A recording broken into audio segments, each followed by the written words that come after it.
বন্ধুরা, আজকে আমি সয়াবিন করব। সয়াবিনের আলুগুলোকে ভেজে নিলাম লাল লাল করে। এবার আমার ভাজা হয়ে গেছে, তুলে দেব।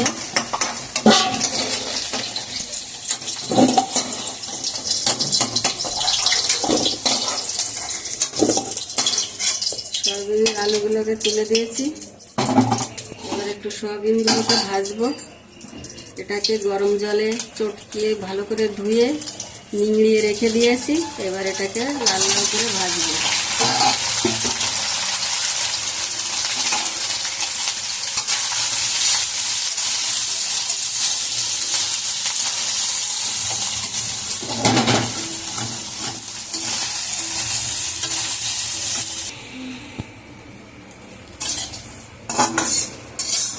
সয়াবিনগুলো আমার লাল লাল করে ভাজা হয়ে গেছে। এবার আমি সয়াবিনগুলোকে সব তুলে দেবো। এবার সয়াবিনগুলোকে সব তুলে দিচ্ছি।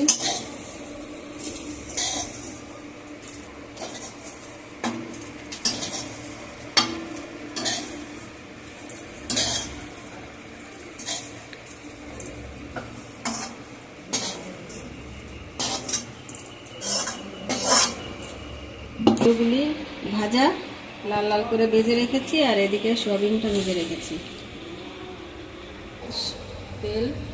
তেল দিয়ে দিয়েছি, তেল দিয়ে দিয়েছি।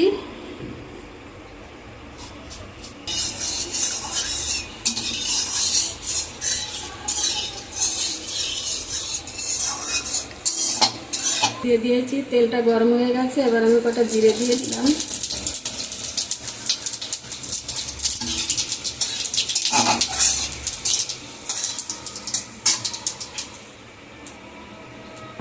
দিয়ে দিয়েছি। এবার ফুটছে বন্ধুরা। এবার একটু হলুদ দিয়ে দিলাম। এবার সেটাটা বন্ধ হয়ে যাবে। বন্ধ হয়ে গেছে সেটা।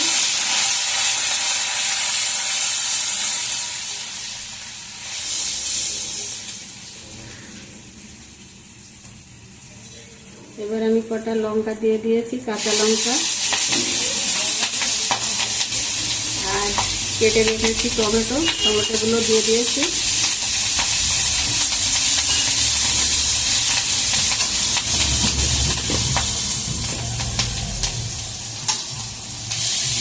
এবার আদা, লঙ্কা আর এই টমেটোকে একটু ভালো করে কষিয়ে এই ভাজা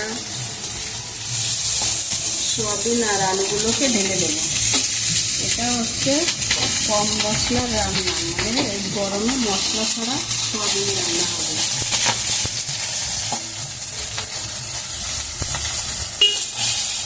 এটা মশলা ছাড়া সয়াবিন খেতে খুব ভালো লাগে। তোমরাও করে খেয়ে দেখবে এরকম করে। সয়াবিনগুলোকে লাল লাল করে ভেজে, আলুগুলোকে ভেজে, এরকম কাঁচা লঙ্কা, জিরে ফোড়ন, আদা বাটা দিয়ে একটু মশলা ছাড়া সামান্য একটু গরম মশলা ছড়িয়ে দেবে। দেখবে কত সুন্দর টেস্ট খেতে। এবার আমি ভেজে রাখা সয়াবিন আলুগুলোকে ঢেলে দিয়েছি।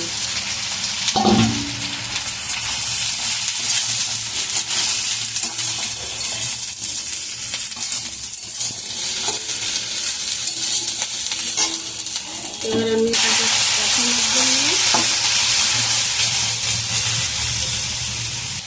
এবার আমি লবণটাও দিয়ে দিয়েছি।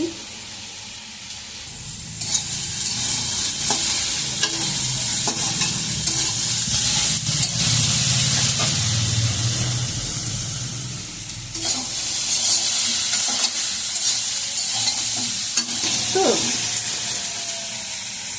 ভাজা সয়াবিন আলু তো, এটা বেশি কষানোর দরকার নেই।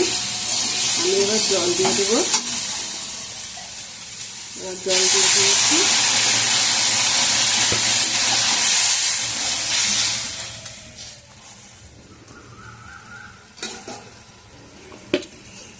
আর একটু জল দিয়ে দিয়েছি। এবার ঢাকা দিয়ে দেবো। এবার ঢাকা দিয়ে দিয়েছি।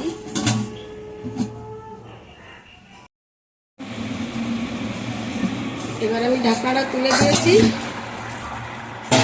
দিয়ে এবার একটু গরম মশলার গুঁড়ো ছড়িয়ে দিলাম।